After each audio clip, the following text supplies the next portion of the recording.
Samantala, ginawaran po ng Police Regional Office 1, Regional Director Pulis Brigadier General Lou Evangelista ang isang pulis na sinaksak ng isang suspek dahil sa pagnanakaw sa isang mall sa Binalonan.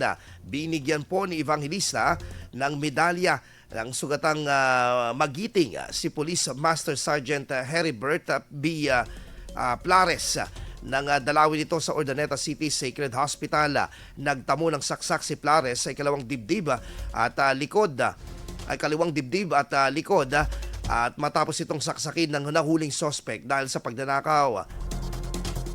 Matatandaan na nasawi ang isang suspect habang pinaghahanap pa ang otoridad ang isa pa ng kasamahan na nanloob sa naturang establishmento. Kaya saludo tayo kay Police Master Sergeant Heribert Plares.